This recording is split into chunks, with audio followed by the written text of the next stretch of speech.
बोलिए, ठीक है। पहले तो इसमें देखो इन्होंने एक्टिविटीज से शुरू करी। देखो इसमें लिखा है वी यूज वेरियस मटेरियल्स। पहले चैप्टर की शुरुआत इन्होंने बहुत आसानी से करी है, तो हम लोग भी थोड़ा आसान चीज़ें पढ़ते हैं। लिखा है we use various materials for our basic needs.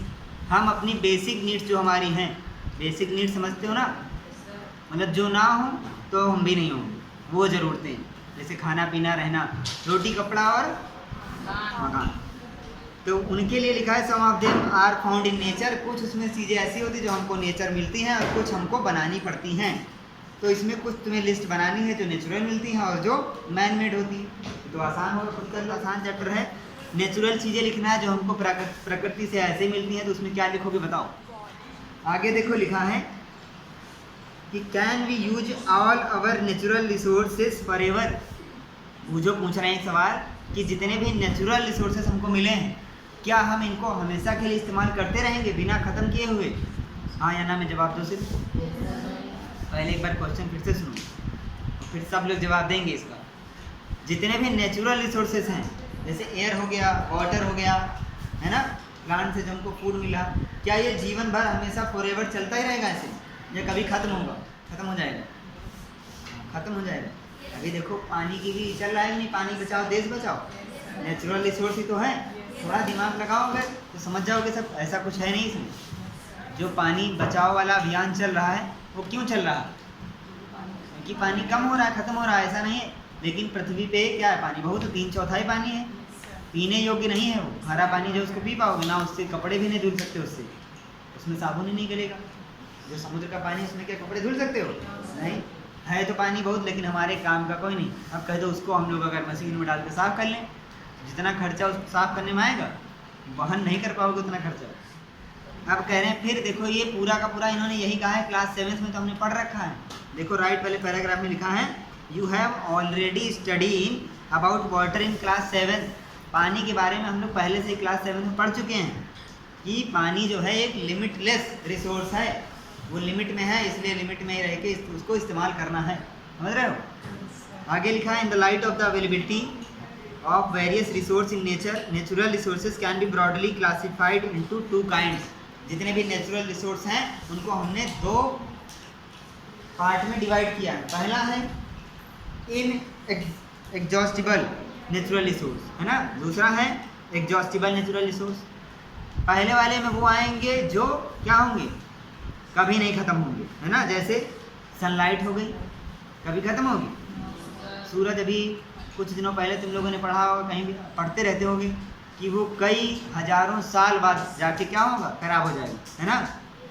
तो कई हज़ारों साल बाद तुम लोग होगे, तुम्हारे परपोते भी नहीं होंगे, है ना।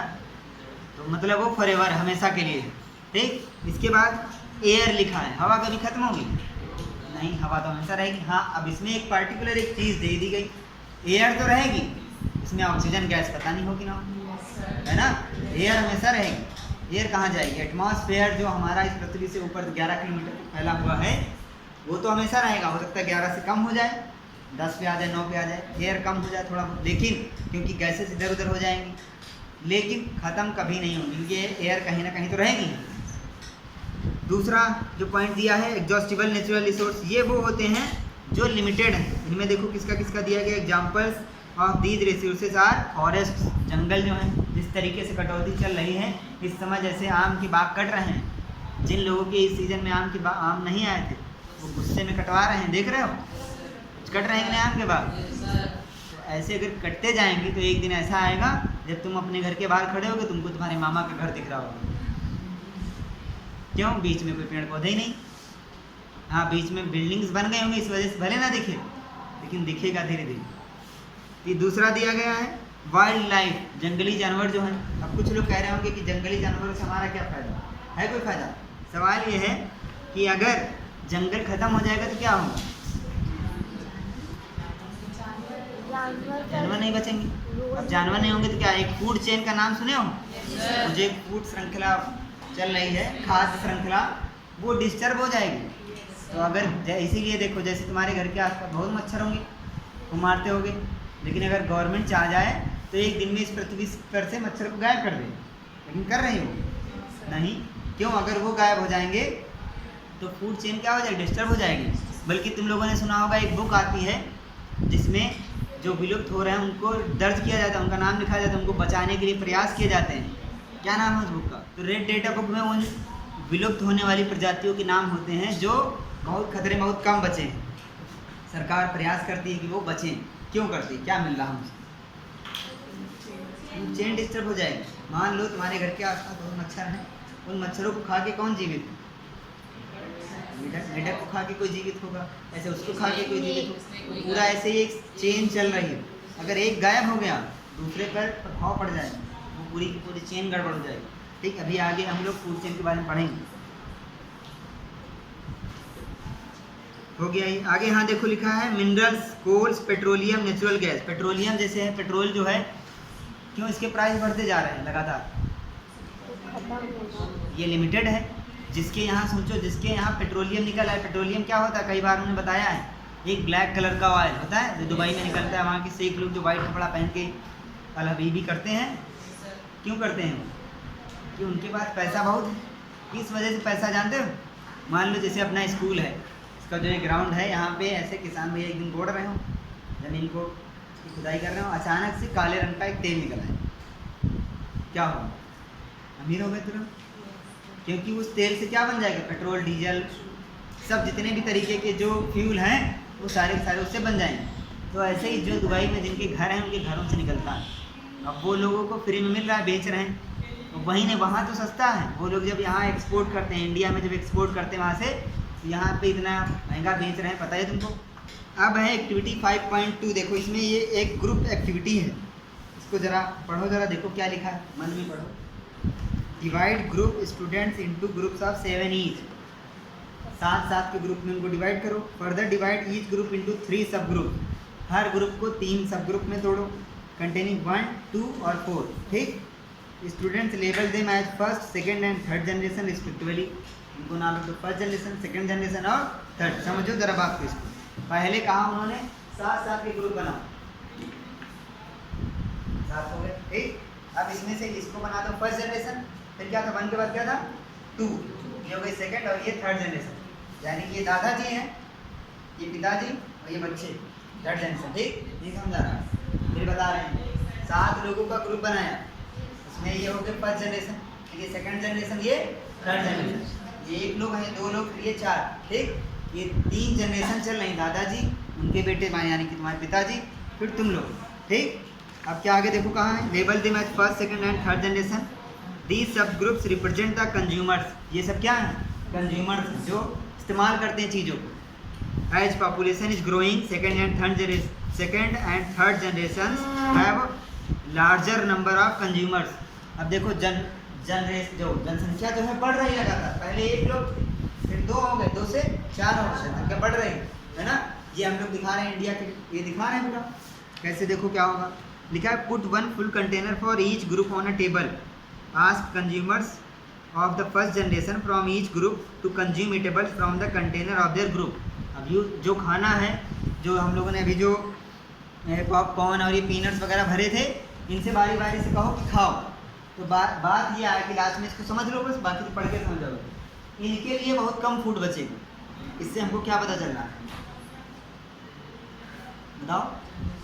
देखो पहले ये तो आएंगे खा के चले जाएंगे, ये आएंगे सेकंड वाले खा के चले जाएंगे। इनके लिए, इन 2 के लिए लास्ट में कम बचेगा। इससे क्या पता चल रहा है कि अगर जनसंख्या बढ़ रही है तो खाने की क्या होगी? लगातार कमी होती जाएगी, या फिर हमारा फूड भी बढ़ता जाए। फूड बढ़ नहीं रहा, फूड और कम होता जा रहा है। क्यों? क्योंकि खेती की जगह कम हो रही है। क्योंकि जो पैदा हो रहा है उसके लिए घर भी तो चाहिए, घर बनाएंगे। स्काई स्क्रैपर तो सब बनाएंगे नहीं। गगनचुंबी इमारत जो होती है, इसके ऊपर एक और बना दो, इसके ऊपर एक और, वो तो बनेंगे नहीं, घर ही चाहिए अलग। तो वो जो खेत है उसी में घर बन रहे हैं। खेत में क्या होगा? फिर फसल नहीं होगी, फूड कम होता जाएगा। हम लोगों ने पिछले क्लास में पढ़ा था, वो जो मिट्टी जो सड़ जाती है वो जगह, उसका क्या नाम दिया था? ह्यूमस। उसी तरीके का होता है फॉसिल फ्यूल। ठीक, फॉसिल फ्यूल क्या होता है? देखो इसमें लिखा है, सबसे नीचे लिखा है, in this chapter we will learn about some exhaustible natural resources like coal, petroleum and natural gas. ठीक, these were form from the dead remains of living organisms, fossils जिनको बोला जाता है। यानी कि जो लिविंग ऑर्गेनिज्म हैं, जैसे पेड़ पौधे भी हो सकते हैं और एनिमल्स भी हो सकते हैं, जब ये मर जाते हैं उनकी जो बॉडी का पार्ट बचा रहता है उसको क्या नाम दिया उन्होंने? फॉसिल। जब ये बहुत सालों तक मिट्टी में दबे रहते हैं तो यही क्या बन जाते हैं? ईंधन। क्या बन जाते हैं? फॉसिल फ्यूल बोल सकते हैं। फ्यूल मीन्स क्या? ईंधन। और फॉसिल पहले नाम इनका दे दिया था तो फॉसिल फ्यूल इसीलिए इनको बोला जाएगा। अल्टीमेटली यही जाके क्या बन जाते हैं? हम लोगों के लिए फ्यूल का काम भी यही करते हैं। दबे हुए हैं, जैसे मान लो अचानक से आज ऐसा हम यहाँ बैठे पड़ रहे हैं, अभी अचानक से ऐसा हो कि बहुत तेज़ आंधी आ जाए, बहुत तेज़, और बहुत तेज़ बाढ़ आ जाए इधर से, अगर यहाँ मान लो कि पास में कहीं पे समुद्र होता या फिर कोई नदी होती, उसका पानी उठ के आया, हम लोग के ऊपर आ गया, सारी मिट्टी आकर के हम लोग के ऊपर दब गई, हम लोग दबे हैं, क्या होता? यहीं हम लोग दब जाते, मर जाते। तो कुछ सालों के बाद, 20-25 सालों के बाद, यहाँ पे जितने लोग इस क्लास में बैठे इन सबकी बॉडी का क्या होता? ये सब सड़ करके क्या बन जाते? फॉसिल फ्यूल बन जाते। और ज़्यादा साल हो जाते और अच्छा फ्यूल बन जाता। तो कुछ सालों के बाद आस पड़ोस के लोग आते, जहाँ पे मिट्टी दबी हुई है, कई फुट ऊपर तक मिट्टी दब गई, नीचे हम लोगों की लाशें दबी हुई। 50 सालों के बाद आस पड़ोस के लोग आए, इसके ऊपर रहना शुरू हो गए। ठीक, उन्होंने क्या किया कि उनको अब चाहिए फ्यूल, तो उन्होंने खोदना शुरू किया जमीन, खोदो कुछ तो निकलेगा, गाँव मशीन खोदना शुरू किया। नीचे यहाँ क्या मिला उनको? उनको ये क्लासरूम, ये फैन, ये सब थोड़ी ना मिलेगा, उनको यहाँ क्या मिलेगा? Fossil fuel. अब कोयले के बारे में पढ़ना है। Coal is one of the fuels used to cook food. इसको फूड को पकाने में इस्तेमाल किया जाता है। Earlier it was used in railway engines. पहले इस्तेमाल होता था रेलवे इंजन में, अब नहीं आता है। अब या तो डीजल के या फिर इलेक्ट्रिक वाले। डीजल वाले भी बहुत कम हो गए हैं। अच्छा, अल्टीमेट और दूसरी बात सुनो, जो लाइट आ रही है, यानी कि जो ट्रेन जिससे चल रही है, जिस बिजली से, कोयले वाले हटा दिए गए हैं। कोयले वाले बहुत पोल्यूशन करते थे, हटा दिया, बहुत धुआं निकलता था, बहुत पोल्यूशन, हटा दो, बिजली वाले ले आओ। कहीं ठीक कहने लगे इतनी बिजली कहाँ से आएगी? कहीं कोयले से बनेगी। नहीं समझे? कुछ लोग के नहीं समझ में आया, फिर से बता रहे हैं। पहले वो कोयले वाले इंजन चलते थे, तो जब वो चलते थे बहुत ज़्यादा धुआं उनसे निकलता था। कहने के बहुत पोल्यूशन हो रहा है, बहुत कोयला खत्म हो रहा है, हटाओ इनको। ठीक, हटा देंगे, क्या करें? कहने लगे इलेक्ट्रिसिटी वाले ले आओ। ठीक, इतनी इलेक्ट्रिसिटी कहाँ से आए? कहीं कोयले से बनेगी। बात तो वही हो गई, समझे कि नहीं? लेकिन इतना ज़्यादा नहीं। कोयले से इलेक्ट्रिसिटी बनाने का एक ही तरीका नहीं, कई सारे पढ़ा था हम लोगों ने। कौन कौन से पढ़ा था बताओ? टरबाइन नाम सुना था कुछ? क्या होता है?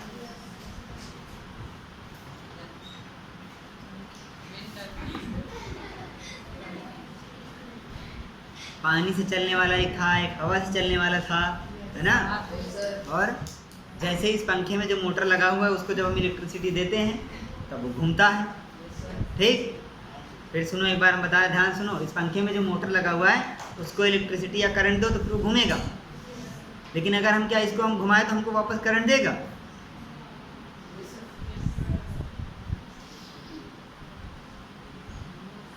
अगर ये वापस करंट देगा तो ये टरबाइन है। जो भी ऐसी चीज़ जिसको हम घुमाएं और हमको वापस करंट दे, उसको क्या बोलते हैं? और ये मोटर है जिसको हम करंट देते हैं, घूमता ही है मोटर। अगर हम उसको घुमाएं, हमको वापस वो करंट दे, तो वो क्या होता है? टरबाइन।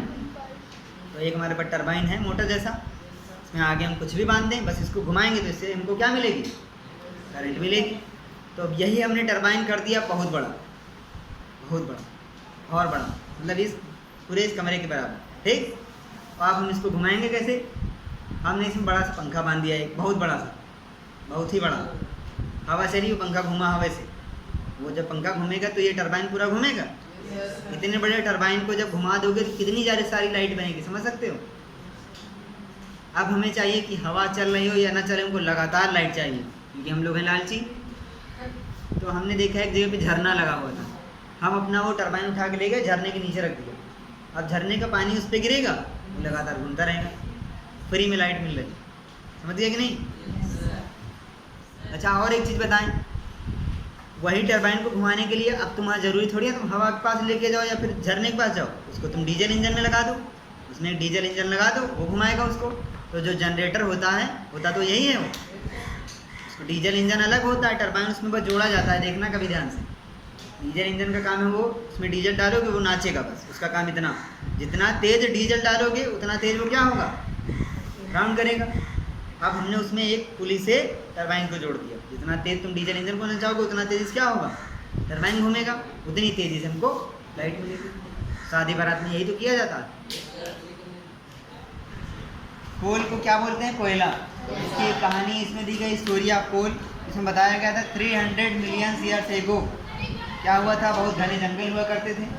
अचानक से कुछ ऐसी नेचुरल घटना हुई जिसकी वजह से वो सारे के सारे जंगल नीचे दब गए, मिट्टी के नीचे दब गए। तो क्या हुआ, जब मिट्टी के नीचे दब गए कुछ सालों के बाद वो क्या बन गए, फ्यूल बन गए। क्योंकि वहाँ नीचे बहुत ज़्यादा टेम्परेचर होता है, बहुत हीट होती है, बहुत ज़्यादा प्रेशर होता है, इसकी वजह से वो डिकम्पोज हो गए और वो किस में कन्वर्ट हो गए, फ्यूल में बदल गए। बस यही है। इसको 3 भागों में बांटा गया था, कोक, कोल तार और कोल गैस। कोक क्या होता है, टफ होता है, पोरस होता है, ब्लैक सब्सटेंस होता है। बाकी तो तुम लोग समझ ही गए थे परसों में। जो चीज़ें ज़रूरी हैं एक बार वो बता दें, जो रिवाइज करोगे तब फिर ज़रूरी आएंगी, वीडियो देखोगे जब। ये होते हैं टफ होते हैं, पोरस होता है और ब्लैक सब्सटेंस होता है। ये लगभग प्योर फॉर्म होता है किसका, कार्बन का। कोक का इस्तेमाल किया जाता है स्टील के मैन्युफैक्चरिंग में, स्टील को बनाने में, और extraction of many other metals, और बहुत सारे मेटल्स को एक्सट्रैक्ट करने के लिए। इसका क्या मतलब होता है एक्सट्रैक्शन, जैसे हमने मान लो कहा कि यहाँ पे भी हम लोग बैठे हुए हैं, अचानक से कुछ लोग आए और कहें कुछ सालों पहले यहाँ पे जंगल हुआ करता था और वो दब गया है, तुम्हारे नीचे है, और हमें ऐसा अंदाज़ा है कि अब वो बहुत बढ़िया फॉसिल फ्यूल बन गया होगा, तो हमें यहाँ पे खुदाई करनी है। तो तुम्हें वो पर्याप्त मात्रा में धन देंगे, मतलब जिसकी भी ये ज़मीन है, और वो खोदेंगे यहाँ पर, उनको नीचे क्या मिलेगा, फॉसिल फ्यूल। यानी कि अगर हम ऐसा मान के चलें उनको कोयला मिलेगा, ठीक, उनको ढेर सारा कोयला, ये पूरा खोद डाला, पूरे स्कूल जितने में है इतना खोद दिया, यहाँ पे क्या मिला उनको, कोयला मिल गया। इतने पूरे एरिया में उनको कोयला मिल गया। लेकिन उन्होंने खोदा किस पर्पज़ से, इसको कोयले के लिए, ठीक। लेकिन अब उस कोयले में उनको बीच बीच में कहीं कहीं पे गोल्ड मिक्स हुआ मिल रहा है, तो वो क्या डांस करेंगे, पार्टी मनाएं कि चलो सोना मिला, नहीं, उनके लिए क्या है, वो इम्प्योरिटी है। वो उन्होंने किस पर्पज़ से इसको खोदा, कोल के, उनके लिए कोल ही समय सब कुछ है। अगर उसमें गोल्ड मिक्स है तो वो कोयले को उस रूप में इस्तेमाल नहीं कर पाएंगे, इसलिए उसको एक्सट्रैक्ट करना होगा, अलग करना होगा उसको। इसके लिए लंबा खर्चा होता है, प्रोसेसेस होती हैं, ठीक है। कोल तार लिखा है, it is a black thick liquid with an unpleasant smell. ये एक ब्लैक होता है, गाढ़ा लिक्विड होता है, और इसमें एक बहुत ही बेकार सी दुर्गंध होती है, स्मेल आती है ना। ये मिक्सचर होता है, लगभग 200 सब्सटेंस इसमें मिक्स होते हैं, 200 एलिमेंट नहीं, 200 सब्सटेंस, क्योंकि 200 एलिमेंट है ही नहीं, 200 सब्सटेंस मिक्स होते हैं। इसका इस्तेमाल किया जाता है कोल तार का, सड़क वड़क बनाने में भी किया जाता है ना, ड्रग्स बनाने में, डाइज यानी कि जो कलर होते हैं, एक्सप्लोसिव बनाने में, परफ्यूम, प्लास्टिक, ये सब बताया था। कोल गैस होता है, देखो ये जब हम लोग कोल से कोक बनाते हैं, है ना, जब हम लोग कोल से कोक बनाते हैं तब एक गैस निकलती है, उसको क्या बोलते हैं, कोल गैस। कोल गैस का इस्तेमाल फ्यूल्स में किया जाता है। इतना था इसमें। अब आ जाओ हमारा जो मेन टॉपिक है आज का, पेट्रोलियम। पेट्रोलियम के बारे में पहले देखो लिखा है, पेट्रोल जो है वो लाइट जो व्हीकल्स होते हैं, जो हल्के वाहन होते हैं, उनमें डाल करके उनको चलाया जाता है, जैसे कि मोटरसाइकिल, स्कूटर, कार।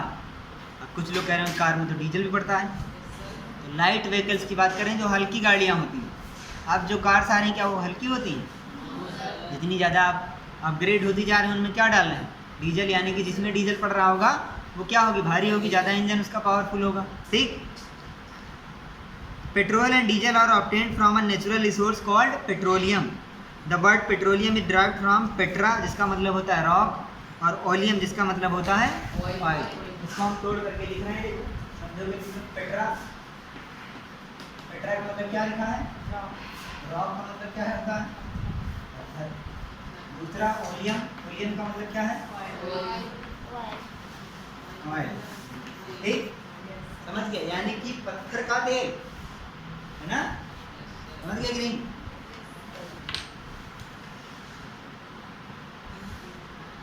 आप कह रहे हैं क्या तुम्हें पता है कि पेट्रोलियम कैसे बनता है, लिखा है पेट्रोलियम जो बना है वो जो ऑर्गेनिजम्स समुद्र में, सी में रहते हैं, उनसे बना है। जैसे हमको मान लो पता चले या फिर हमको अभी तुम लोग को ज्ञान हो जाए कि ज़मीन खोद करके सोना निकलता है ना, और तुमको कोई रोके ना, और तुमको औजार मिल जाए, मशीनें मिल जाए, तो तुम खोदना शुरू कर दोगे।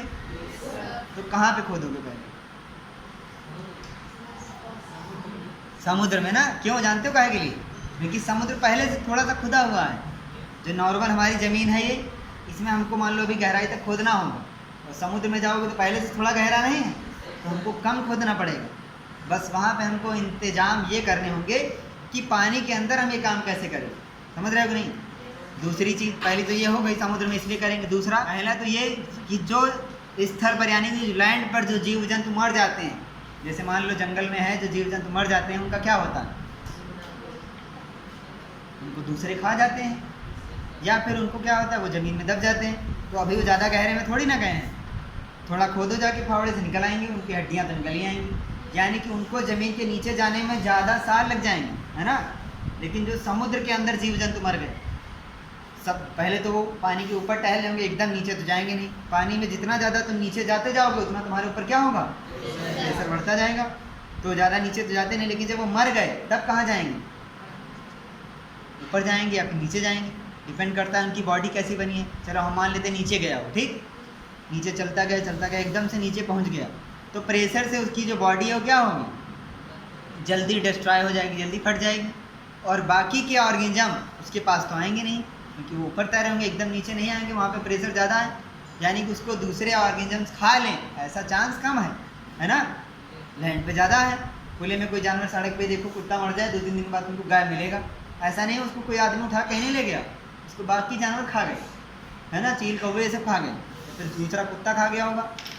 लेकिन यही चीज़ समुद्र में नहीं होगी, इसलिए जो समुद्र में जीव जंतु रहते हैं वो नीचे चले जाते हैं और पानी में नीचे पहुँच गए। और नॉर्मल जो लैंड की जो मिट्टी है, यहाँ ज़मीन पर जो मिट्टी है वो कैसी होती, कड़क होती। वो तो तब कोई जानवर अगर ऊपर मर गया, वो मिट्टी के नीचे जाने के चांसेस उसके कम है, ऊपर ही पड़ा रहेगा बहुत दिनों तक। जब कभी बारिश होगी, जब कभी बाढ़ आएगी, तब वो नीचे जाएगा ना। लेकिन जो समुद्र है उसमें नीचे की मिट्टी कैसी होगी, वो तो एकदम तुम हाथ उसमें डालो जाके आराम से हटा सकते हो उसको। तो जो जानवर नीचे गया है वो जल्दी मिट्टी में दब जाएगा, प्लस उसके ऊपर वाटर का भी प्रेशर, मिट्टी में भी नीचे चला गया, तो वहाँ पर डिकम्पोजिशन जल्दी हो जाएगा कि नहीं। हम लोग क्यों खुदाई करेंगे उसका हमने ये रीज़न बताया। वहाँ पर तेल डिकम्पोजिशन होगा, वहाँ पर हमको ज़्यादा जल्दी पेट्रोलियम मिलेगा as compare to the land. क्यों, समझ गया ना। लिखा है as these organism died their body settled at the bottom of the sea and got covered with layers of sand and clay over millions of years. Absence of air, वहाँ पे air तो है नहीं, पानी में पहले ही हवा कम होती है, दूसरा उसके ऊपर मिट्टी और क्ले लद गई, मिट्टी बालू ये सब लद गई, तो आप वहाँ पे एयर एकदम, ये हम मान के चलते हैं कि एकदम नहीं, ठीक। हाई टेम्परेचर वहाँ पे हाई है। कुछ लोग कह रहे होंगे पानी के नीचे टेम्परेचर हाई कैसे, पानी तो ठंडा करता रहता है। ये गलत हम लोग वहम पाले हुए हैं, मिट्टी के नीचे दबा है वो, पानी तो उसके ऊपर है ना। प्रेशर हाई होने की वजह से टेम्परेचर अपने आप हाई हो जाएगा। इसको जरा हम बता रहे हैं, ध्यान समझो। मान लो हमारे पास एक सिलेंडर है, ये क्या है, ठीक, इसमें हमने एक पिस्टन लगा दिया,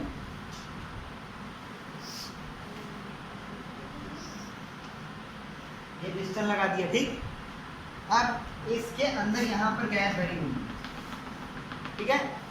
हम इस पिस्टन को दबाएंगे तो क्या होगा इसमें, बोलो कहाँ से निकल जाएगी, बेवकूफ, सिलेंडर है पूरा लॉक है, कहाँ से गैस निकल जाएगी।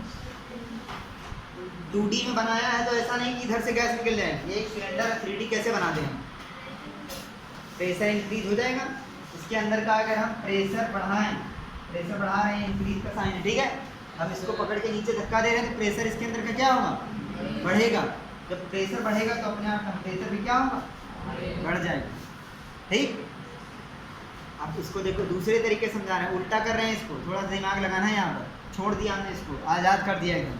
हम नीचे बर्नर लेके आए, इसको हम गर्म करें, क्या करें, गर्म। तो टेम्परेचर हम इसका बढ़ा रहे हैं, क्या कर रहे हैं, टेम्परेचर हम बढ़ा रहे हैं, ठीक। तो अब ये पिस्टन ऊपर जाएगा कि नीचे आएगा, क्यों जाएगा ऊपर, क्योंकि इसका प्रेशर क्या हो रहा है, बढ़, तभी तो जा रहा है ऊपर।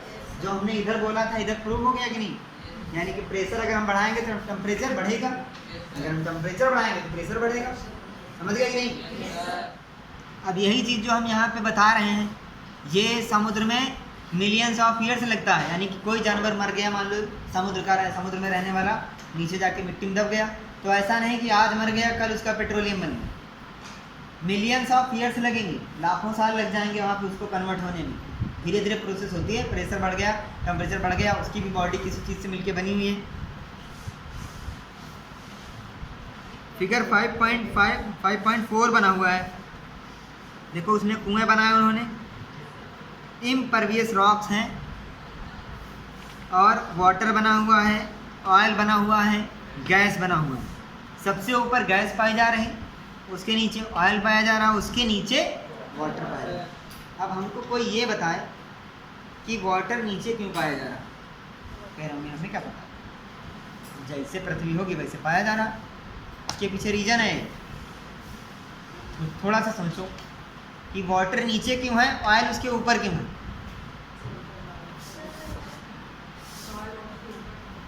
सॉइल, हाँ, और बहुत यही आंसर है इसका। एक कटोरी में थोड़ा पानी लो, उसमें तेल डाल के मिक्स कर दो, थोड़ी देर छोड़ दो, ऑयल कहाँ जाएगा? क्यों? क्योंकि ऑयल जो है वाटर से हल्का होता है, ऊपर जाएगा। यही रीजन इसमें, ठीक। येलो बॉक्स के अंदर कुछ लिखा है कि world's first oil well was drilled in Pennsylvania, USA में पाया जाता है 1859 में। 1859 में सबसे पहले एक कुआं खोदा गया था, काहे के लिए? तेल निकालने के लिए। 8 ईयर्स लेटर, 8 साल के बाद 1867 में ऑयल वॉज स्ट्रक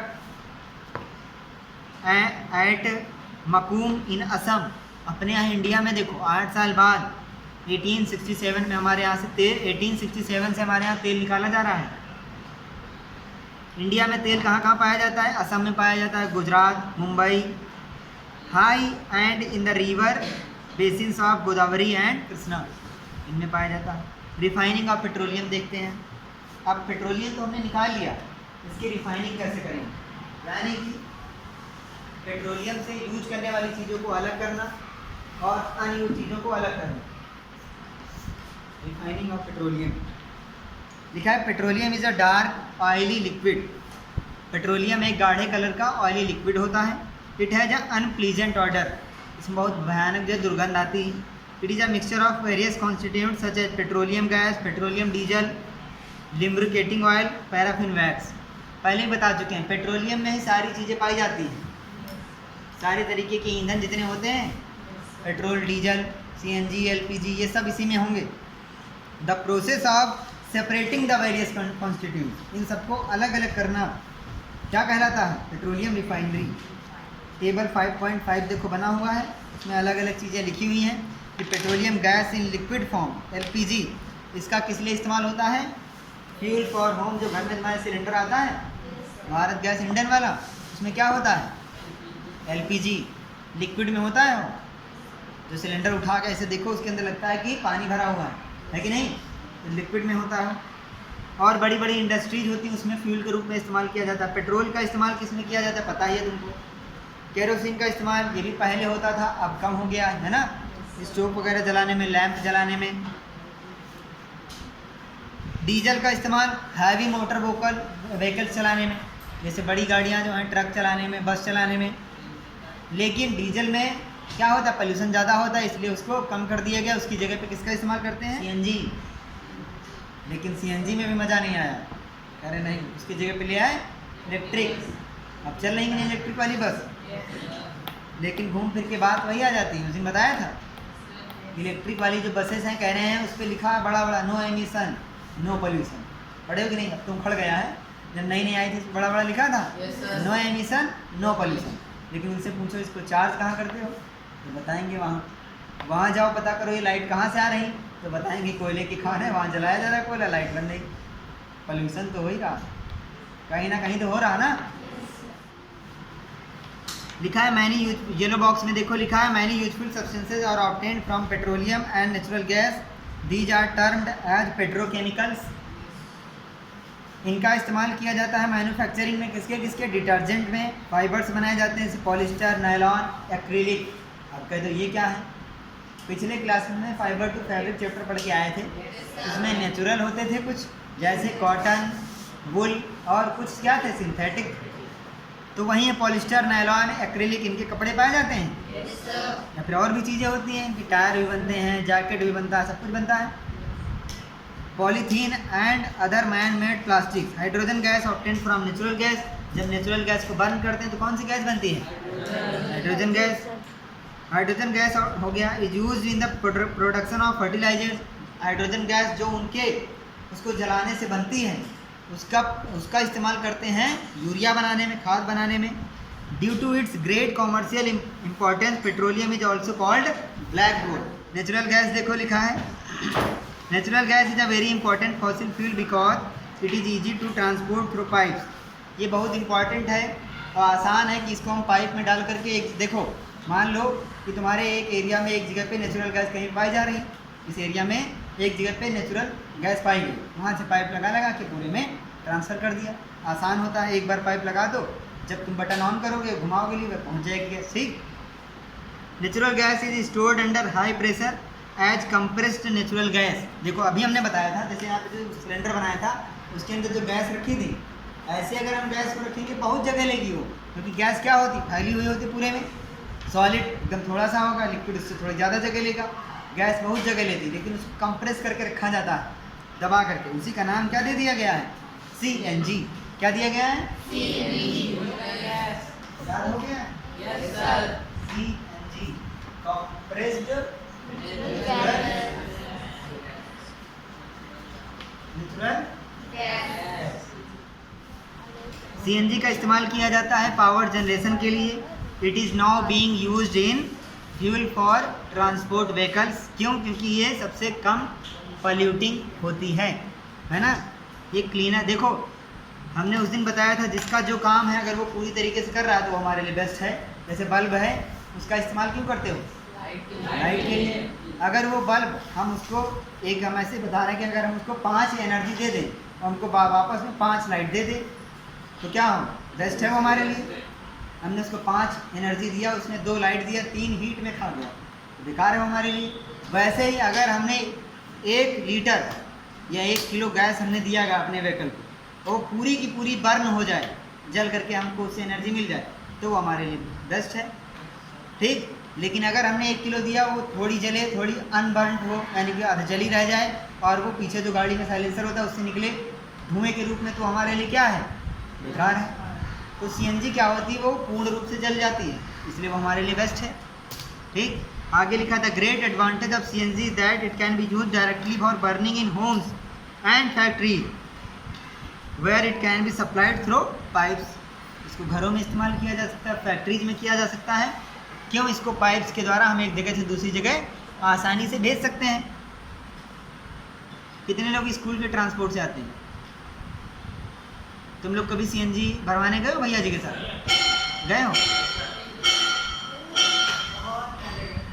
वहाँ पे देखा है पाइप बहुत सारे होते हैं, जब इसको लगा करके निकालते हैं तो कितनी तेज़ी से आवाज़ आती है, प्रेशर वाली। तो बहुत ज़्यादा प्रेशर में उसको रखा। कुछ नेचुरल रिसोर्स ऐसे हैं जो लिमिटेड है। You have studied in the beginning of the chapter that some natural resources are exhaustible like fossil fuels, forest, minerals, है ना। ये सब क्या है? ये एक दिन ऐसा आएगा जब ये सब खत्म हो जाएंगे, है ना। You know that coal and petroleum are fossil fuels. It required dead organisms millions of years to get converted into these fuels. यानी कि फॉसिल फ्यूल जो हैं वो हमें पता है वो कब बनते हैं? जब कोई ऑर्गेनिज्म मरे और उस मरने के बाद मिलियंस ऑफ ईयर्स उसको क्या किया जाए? वो दबा रहे, है ना, तभी उसका क्या होगा? फॉसिल फ्यूल बनेगा। तो मान लो आज मर तो बहुत सारे जाएं, लेकिन इंतज़ार कितने सालों तक करना होगा? Millions of. On the other hand the known reserves of these will last only a few 100 years. Moreover burning of these is a major cause of air pollution. लिखा है कि जो हमारे पास अभी फॉसिल फ्यूल हैं वो कुछ 100 साल तक ही चलेंगे, यानी कुछ 100 साल तक ही चलेंगे। 600 साल भी हो सकता है, 500 साल भी, 1000 तक नहीं पहुँचेंगे। ठीक। दूसरा, इनको जब जला रहे हैं तो एयर पोल्यूशन भी हो रहा है, तो वो साल तो चाहे इतने हों लेकिन एयर पोल्यूशन भी लगातार इंक्रीज हो रहा है, वो भी एक कॉज होगा। Their use is also linked to global warming. Global warming तो बहुत कायदे से पता होगा। It is therefore necessary. Global warming क्या होता है ज़रा थोड़ा सा बता दे, समझ लो। जैसे एक कार है, खुले मैदान में खड़ी कर दो जाके, है ना, उस पर धूप पड़ेगी, थोड़ी देर बाद उसको खोलो तो कैसा लगेगा? क्यों? उसके अंदर हीट चली तो गई लेकिन उससे बाहर नहीं आ पाएगा। सेम वैसे ही हमारी जो अर्थ है उसके चारों तरफ एक एटमॉस्फेयर है। ग्लोबल वार्मिंग ज़रा समझ लो, जैसे कार होती है उसके अंदर हीट चली तो जाती लेकिन बाहर नहीं आ पाती, सेम वैसे ही हमारा यह अर्थ है, उसके चारों तरफ एटमॉस्फेयर है, 11 किलोमीटर ऊपर तक एटमॉस्फेयर है। तो इस एटमॉस्फेयर में सनलाइट आ तो जाती है लेकिन बाहर नहीं जा पाती। किस वजह से? जो हम लोग एयर पोल्यूशन क्रिएट कर रहे हैं वो सब एयर पोल्यूशन इस एटमॉस्फेयर में जाकर रुका हुआ है, तो हीट अंदर आ गई लेकिन बाहर नहीं जा पा रही। इस वजह से लगातार पृथ्वी का टेम्परेचर क्या हो रहा है? बढ़ रहा है। इस बार वाली गर्मी तो देखा ही होगा तुम लोगों ने। लिखा है it is therefore necessary that we use these fuels only when absolutely necessary. इसीलिए इन फ्यूल्स का इस्तेमाल तभी करें जब हमको सही में ज़रूरत है ना। This will result in better environment, smaller risk of global warming and their availability for a longer period of time. इससे क्या होगा? अच्छा हम लोग ये भी यही तो सोचते हैं कि अगर इसका देखो कम इस्तेमाल करने का मतलब क्या है? जो फ्यूल हम लोग जला रहे हैं उसको कम जलाएं, यानी गाड़ी कम चलाओ, है ना। गाड़ी में क्या डालते हो? पेट्रोल, डीजल या कोई भी फ्यूल हो तो डालते हो, उसको कम चलाओ तो फॉसिल फ्यूल कम जलेगा। हम लोग जितना कर सकते हैं वो यही है। दूसरा ये भी कर सकते हैं कि लाइट जितना ज़्यादा कम हो उतना ज़्यादा इस्तेमाल करो। बिजली कम चलाओगे तो क्या होगा? कहीं ना कहीं तो बन रहे होगी, फॉसिल फ्यूल कम खत्म होगा। In India the petroleum conservation research association PCRA advises people how to save petrol diesel while driving. यानी कि ड्राइव करते समय पेट्रोल और डीजल कैसे, टिप्स क्या बताए गए हैं वो सुनो। लिखा है drive at a constant and moderate speed as far as possible. यानी कि एक कांस्टेंट मतलब कि एक स्पीड नियत कर लो, स्पीड उस पर चलना है, ये नहीं कभी तेज कभी धीरे, कभी तेज, ऐसे नहीं। उससे क्या होगा? ज़्यादा फ्यूल खत्म होगा। और एक लिमिट में स्पीड चलानी, पहला पॉइंट। दूसरा लिखा है switch off the engine at a traffic lights और a place where you have to wait. Crossing पे या फिर किसी ट्रैफिक लाइट जहाँ पे लगे हो वहाँ पे इंजन को बंद कर देना है, पेट्रोल बचेगा, फ्यूल बचेगा।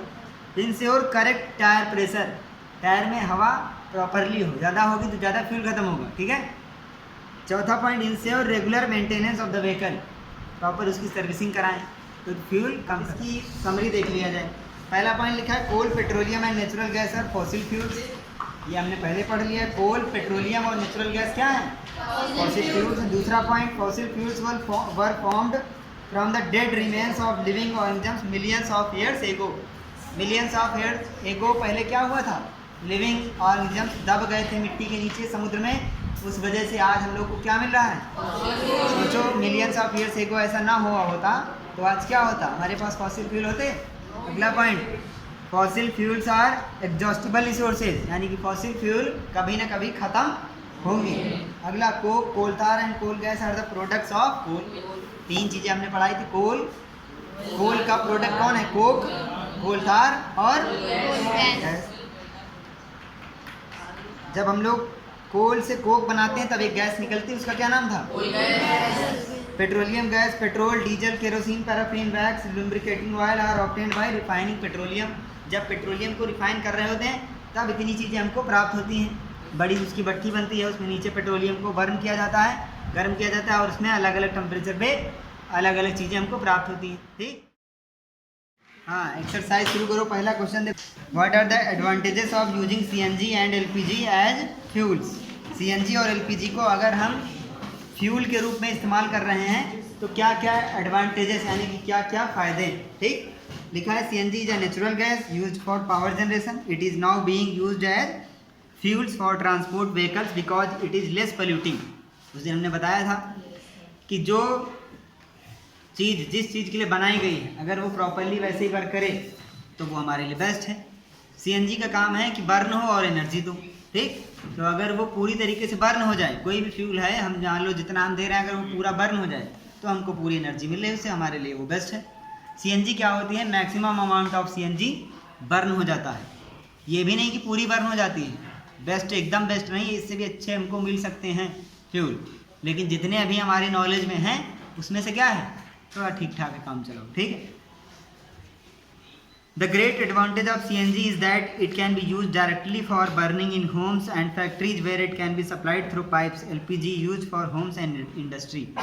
समझ गए कि नहीं? इसको हम लोग डायरेक्टली यूज कर सकते हैं, पाइप के द्वारा ले जा सकते हैं, ज़्यादा इसमें झंझट नहीं करना कि पहले बोतल में डालो फिर दूसरी एक मशीन में डालो उसमें चलाओ, नहीं, सीधे पाइप में ले जाओ, बर्नर लगाओ और जलाना शुरू करो। Name the petroleum product use for surfacing the roads. सड़क के ऊपर जो सरफेस बनाई जाती है, कौन सा पेट्रोलियम प्रोडक्ट? हमारे को कोल तार बोलते हैं। अब दामन नहीं बोलना, दोस्ती टूट जाएगी, बैठ जाओ। अगला, describe how coal is form from dead vegetation, what is the process called? Dead vegetation, coal जैसे है कोल, वो डेड वेजिटेशन से कैसे बनता है? डेड वेजिटेशन समझ रहे हो? वेजिटेशन यानी कि पेड़ पौधे सब्जियां, वेजिटेशन को बोलते हैं। तो इनके डेड होने से कोल कैसे बनता है और इस प्रोसेस को क्या बोलते हैं? पहले अच्छा बता दो, इस प्रोसेस को क्या बोलते हैं? कार्बोनाइजेशन। बहुत बढ़िया। कैसे बनता है हमने बताया था कि मिट्टी के नीचे दब जाते हैं, वहाँ पे हाई प्रेशर हाई टेम्परेचर, इस वजह से उनका डिकम्पोजिशन होता है बहुत धीरे धीरे, मिलियंस ऑफ ईयर्स लगते हैं इस प्रोसेस में, ठीक है। तो इसको तो इतना बता दी, समझ गए कि इसमें और कुछ बताएं? क्या कुछ मत बताएं। Fill in the blanks. इसके बाद लिखा है fossil fuels are coal, petroleum and natural gas. जिसके जहाँ पर भी कुछ समझ में ना आए तुरंत पूछ लेगा। अगला, process of separation of different constitutes from petroleum is called refining. देखो हमने बताया था पेट्रोलियम, पूरा का पूरा पेट्रोलियम मिला, ब्लैक कलर का एक होता है जिसको हम लोगों ने और भी एक नाम दिया था। क्या नाम था? ब्लैक गोल्ड, काला सोना, याद है? ब्लैक गोल्ड से अलग अलग फ्यूल्स को करना क्या कहलाता है? रिफाइनिंग ऑफ पेट्रोलियम, ठीक। अगला लिखा है least polluting fuel for vehicle is compressed natural gas. Full form हो गया ये, इसका शॉर्ट फॉर्म? रुक जाओ तुम बताओ। सीएनजी, ठीक। True false? Fossil fuels can be made in the laboratory. अच्छा, अब चलो फॉल्स। तो CNG is more polluting fuel than petrol. Petrol ज़्यादा पोल्यूट करता है ना। Coke is almost pure form of carbon. Almost लगा है, एनसीईआरटी वाले गेम खेल जाते हैं। ऑलमोस्ट लगा मतलब क्या है? ट्रू है। कोक जो है लगभग कार्बन का एक रूप होता है। Coal tar is a mixture of various substances. Coal tar में बहुत कुछ मिक्स होता है। कितने सब्सटेंस लगभग मिक्स होते हैं? बहुत बढ़िया। Kerosene is not a fossil fuel. Kerosene जानते हो कि नहीं? किसको बोलते हैं? मिट्टी तेल जानते हो? इसको क्या बोलते हैं? केरोसिन ही तो बोलते हैं बस। Question number 6, explain why fossil fuels are exhaustible natural resources. जो फॉसिल फ्यूल हैं वो एक ना एक दिन ऐसा दिन आएगा जब वो ख़त्म हो जाएंगे। ऐसा क्यों है? बनने में मिलियंस ऑफ ईयर्स लगते हैं। दूसरा, लगातार तो वो आफत आ नहीं रही, बाढ़ चली आ रही, सब नीचे दबा जा रहा। अब हमारे पास इंतजाम। Question number 7, describe characteristics and uses of Coke. Coke के, अब कोक वो पीने वाला कोक नहीं। कैरेक्टरिस्टिक्स पहले देखो, लिखा है इट इज टफ। टफ मतलब क्या होता है? ठोस होता है, कड़क होता है, मजबूत होता है। ब्लैक इन कलर होता है, पोरस होता है यानी कि छिद्रदार होता है, ठीक है। Uses of Coke, Coke is use in manufacture of steel, और रिफाइनिंग में भी तो होता है, यानी कि बहुत सारे, रिफाइनिंग नहीं बोलेंगे उसको, बोलेंगे एक्सट्रैक्टिंग ऑफ मेटल्स। बहुत सारे मेटल्स को एक्सट्रैक्ट करने में। इसका मतलब समझ रहे हो? एक बार फिर से बता रहे हैं कि हमको मान लो हमने ज़मीन खोदी, हमको पता चला कि यहाँ पर हमको आयरन प्राप्त होगा, हमने खोदना शुरू किया। ऐसा तो नहीं खोदेंगे एक संदूक निकलेगा, उसके अंदर से आयरन निकलेगा, होगा ऐसा? आयरन मिक्स होगा डिफरेंट अलग बहुत सारी चीज़ों से। हो सकता है आयरन में कुछ गोल्ड मिला हो, कुछ मिट्टी मिली होगी, बहुत सारे उसमें और भी मेटल्स मिले होंगे।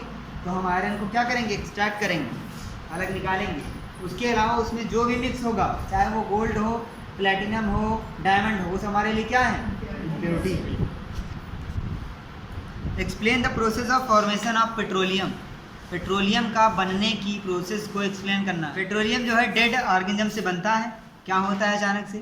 कुछ सालों पहले, कुछ साल 2-3 साल पहले नहीं, कुछ मिलियंस ईयर्स पहले अचानक से कोई आपदा आ गई, प्राकृतिक आपदा, बाढ़ तूफान आंधी कुछ आ गया, तो बड़े बड़े घने जंगल जो हैं वो सब नीचे उसके दब गए। तो क्या हुआ, जब वो नीचे दब गए कुछ सालों के बाद धीरे धीरे उनका क्या हुआ, डिकम्पोजिशन हुआ। क्यों? क्योंकि नीचे हाई प्रेशर हाई टेम्परेचर था और वो धीरे धीरे क्या बन गए, petroleum. The following table shows the total power shortage in India from 1991 to 1997. So the data in the form of graph plot shortage percentage for the years on the y-axis and the year on the x-axis. इसको तुम्हें graph पर बनाना है। Graph बनाना आता है? Yes, sir. Math में सीखा होगा? Yes, sir. चलो हम भी बता रहे हैं। 91 में 7.1 था, 7.1 से 7.9, 7.9 तक हम इसको खींच के ले जाएंगे, ठीक? Yes, sir.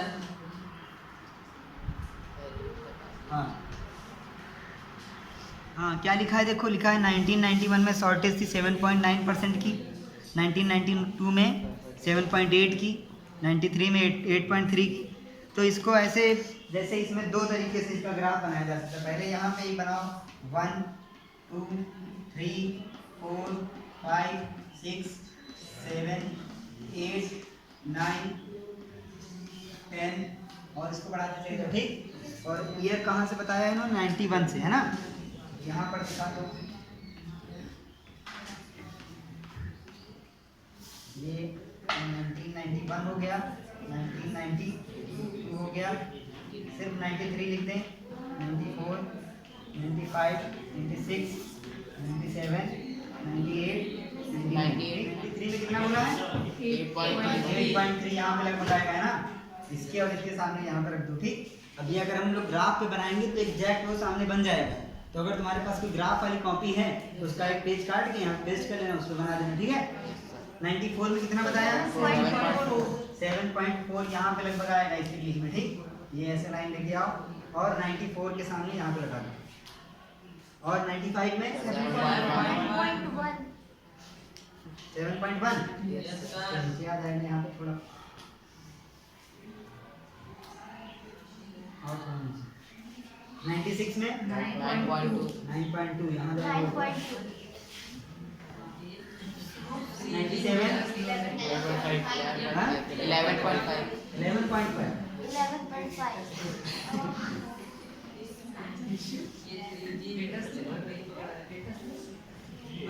97 बताओ, 11.5 लगभग यहाँ पे आएगा ना।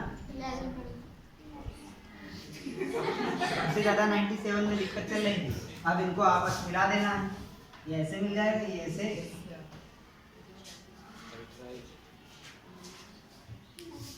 यहाँ पे सब पे लिख देना है, ठीक?